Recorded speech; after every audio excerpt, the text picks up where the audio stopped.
So like I mentioned in the intro, like I said, we're going to start working on the Sea Doo Speedster here. Tearing out the superchargers is going to be step number one.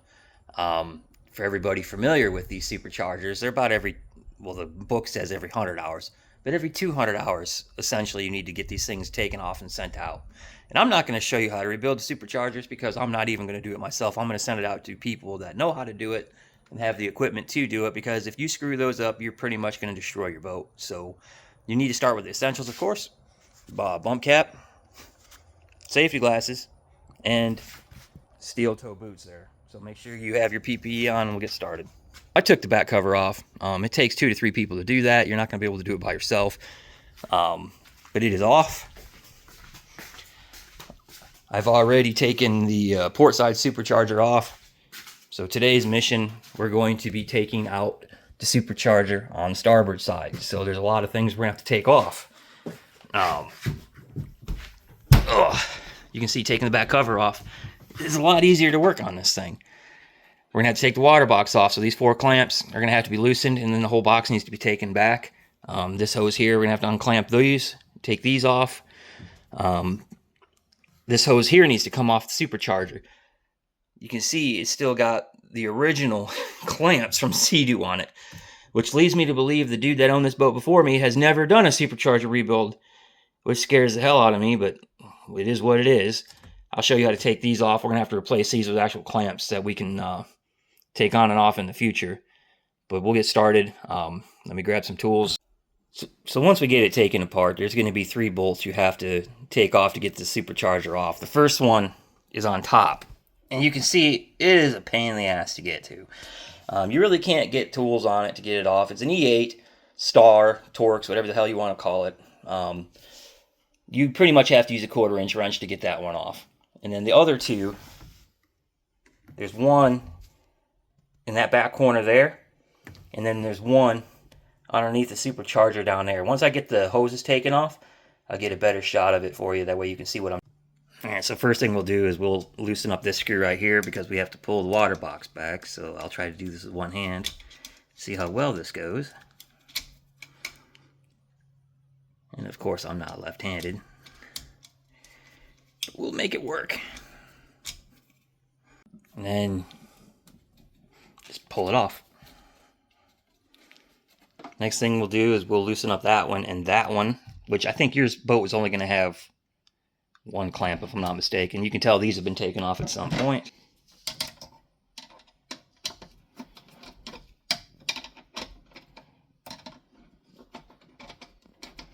Alright, nice and loose.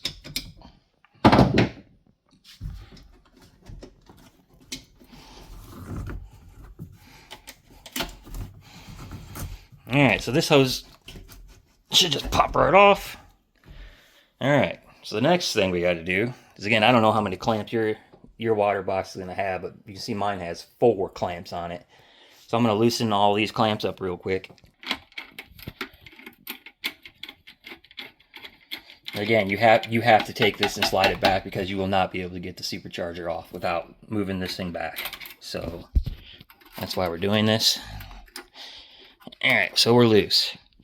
So you can see there's a strap cable right there. We'll have to loosen this up. Just pull on it, pull it out of the way. Oh, by the way, there's a sensor right here. Make sure you unclip that. It's on the bottom side. You see it right there. Make sure you unclip it. That way you can pull the water box back.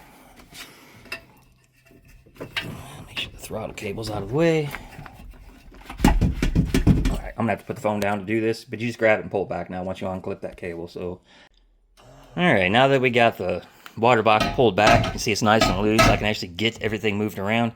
Next thing we're going to do is we're going to loosen that screw there. Loosen that screw right there. We're going to take this off. Okay, we should be good. Should be able to pull the hose off now. Alright, came right out.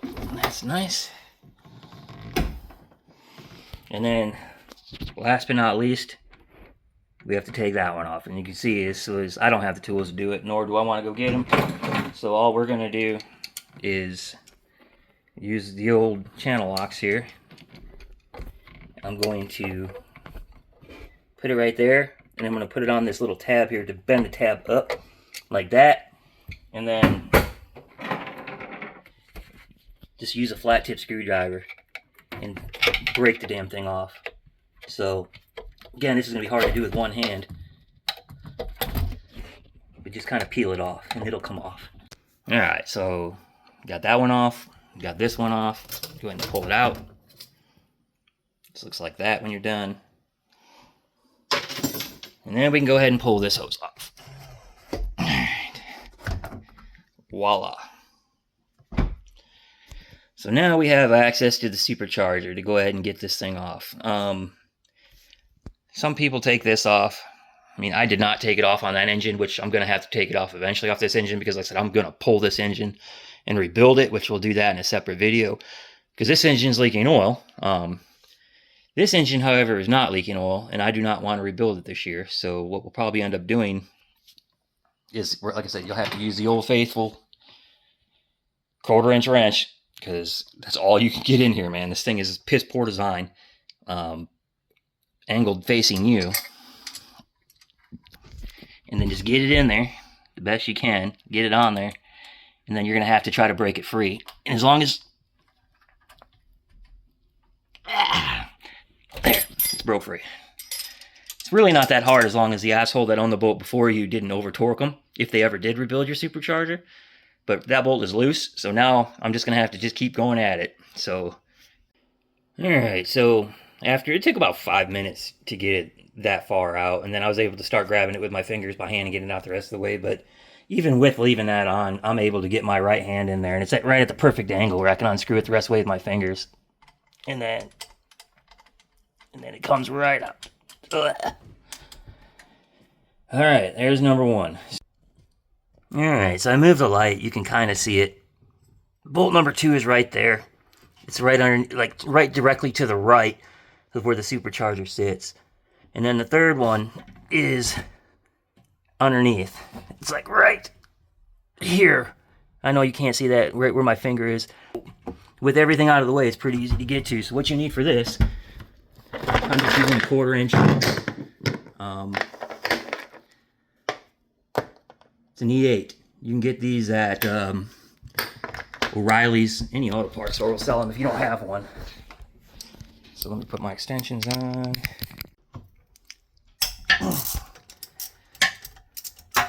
And it breaks free pretty easily, because luckily for me, some asshole didn't over-torque them.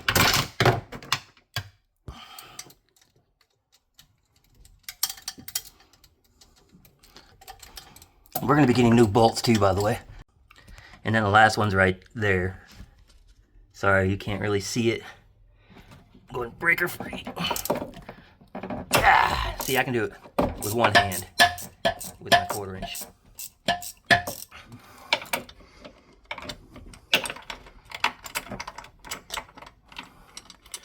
Alright, and there she is. That's bolt number 3.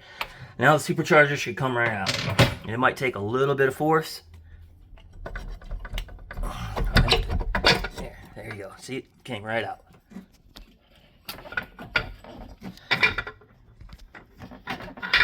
There she is. Ugh.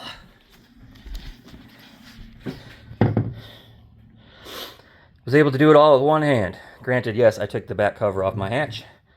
But this supercharger, I don't think I had any problems with it. Like the other one, I started having bearing failure.